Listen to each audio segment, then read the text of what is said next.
Yes. Hey guys, Josh, Kevin, Gone Too Soon, man. Gonna miss you guys. But this question is really for the Legion of Doom and Maise as well because of Legends.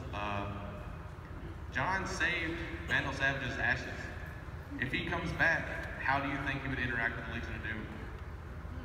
What, if Vandal Savage came back? Yes. Well, the thing is, his ashes are there, so I don't think Vandal Savage came back. I always had a little, when I took those ashes and put them into the little box and closed it up, there was always something more there that could obviously be done. And the writers really like to do those things. Plan something that maybe they can save for future on down the line. It might be something that Damien finds. Maybe they write it that Merlin told him about these ashes. I didn't, in my head, when I was picking those ashes up, I had this like naughty side of me. When I was picking them up and I'm kind of looking around, I thought, I actually did one take, but they didn't put it in the bloopers, where Merlin just took a little bit of it and went,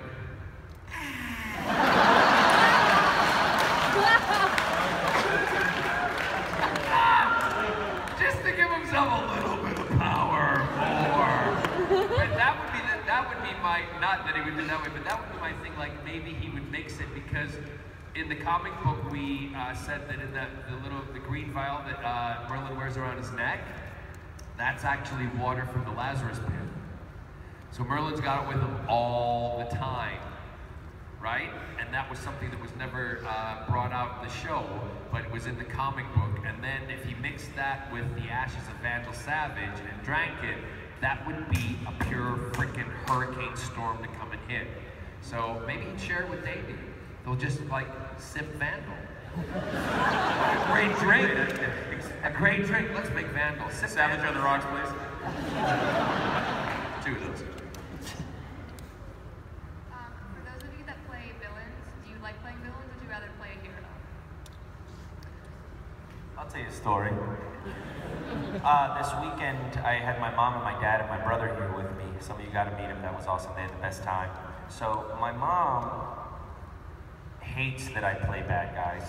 You know, she's like, "Papi, can you play a lover? Can you play like the boyfriend?"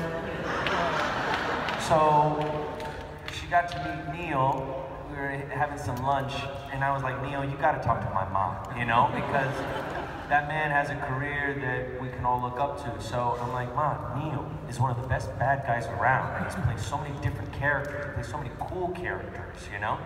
So Neal helped me convince my mama that villains are the best characters to play. So the answer is hell yeah. I love playing. I think we won her over too. Yeah, I think we did. For me, come on, playing a villain is so much fun. That you get all the great lines with a third of the schedule. For me, I get to spend a lot of time with my wife and kids. But when it comes down to this, is that there are two things that I won't do on screen, and one of them is use the Lord's name in vain, and the other one is kiss another woman. So I've gotten in trouble for that, at times, but it's worth it because my wife is my life. She's my everything. So if I'm going to have a career as an actor, which I love doing, I love getting in front of people and entertaining people. You can't play the good guy because the good guy is always ending up kissing a girl in the show, and you can kill as many people as you want. Look at John. John's like, why? You can kill as many people as you want to show, and it's make believe. But if you're in bed with another woman and you're humping and pumping or kissing and stuff, that's real. I mean, you can't. I don't want to do it. So I vowed that I would be the most delicious, awful, fantastic, entertaining villain of all time, and there isn't anyone who's going to take that job from me. So that's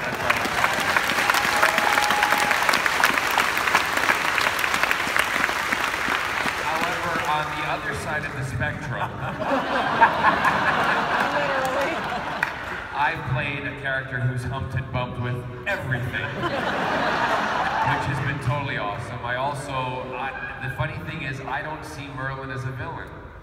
I see him as a hero of his own story, which gives it a little bit of a different, a twist. Although he is a bad guy, I've been blessed that I've been able to play good guys, the ingenues, the boyfriends, know. The boyfriend? Yeah, the boyfriend and the boyfriend of the boyfriend and the girlfriend. So it's been great. But playing a bad guy, and I know these guys will agree with me, it is the most delicious, loveliest, wonderful, scrumptious thing to be able to do. It's amazing.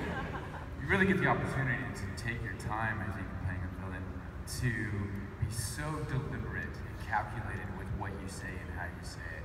And I think that's one of the best. To play Brother Blood was one of the first villains I got to play in a long time. Like I started off as a bad guy, and then all of a sudden people started seeing me as a good guy. So a few years went by, and when this came along, I was like, fuck man. I had to smile crookedly and make you believe that you can trust me. I think I played a villain on the originals for a while, and I was playing two characters. And I think the beauty of it was finding the nuances within the grey area of why they're like this. And if you actually go down to the why, that's when you start finding the empathy and seeing the journey. And it's often quite a sad, tragic story behind it. So once you start identifying with them as humans, which is I think what you guys do as well, which is why you enjoy the villains so much, then it becomes such a delight to explore because they're so layered and so complex. And they have such different ways of viewing the world from the heroes, which is often a lot more crisp and like in between the good and bad. So I think it's such a pleasure to dive into that grey and really just sit in it and explore it. And try to understand why they're so damaged, because they all, most of them are hurt, they're injured, they're children, hurt,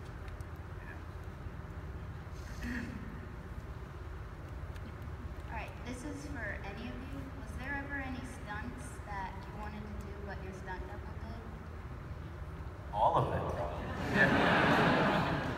Hey, I'll tell you a stunt that I did that maybe we regretted immediately. We were on set. CW's gonna sue me after this one too. We were on set, and me and Paul Black. Just always say apparently. Apparently, yes. We were maybe on set. No, so we were on set, and there was a really cool explosion going on. Okay. And how old are you, bro? 12? Okay, man. When I was your age, I would watch all these shows, and I couldn't dream. I couldn't wait to put on a suit one day, you know, and get to act like a superhero or a supervillain. It was my dream at your age, bro. So I get on set, okay? This is like my second day or something like that. So they say, Josh, we're gonna do an explosion right here, okay? Would you like to do the explosion? Or would you like Ryan to do it? And I trust Ryan. So I'm like, no, man. Ryan, I got this, bro. I've been thinking about this since I was 12, okay? So me and Paul are getting up close, and it was a briefcase that was gonna explode. So they walk us through the stunt, and it's gonna explode. And they're like, it's a little bang. I'm like, okay, and you guys know how this goes, all right? It's a little bang. So we walk up to the briefcase. It's on the day we're about to shoot. Dude, that little bang was the biggest bang I'd ever seen, okay? And if you go back to the episode, it was the Chad Coleman's episode. He was the first gangster, okay? That briefcase explodes, and there are pieces of burning hot fire coal that was part of the explosion that landed in the camera, okay? Pieces of it were on us. It was a giant puff of smoke. And it happened, and my adrenaline was so high that I was like, oh, that was awesome! Oh, man! You look at our clothes, we had little burn holes in our clothes, okay? So my mom, I think my mom was on set that day. I really like my mom. They were back at the monitor, and my mom was like, that was amazing! And we had fire coming off of our shirts. Okay?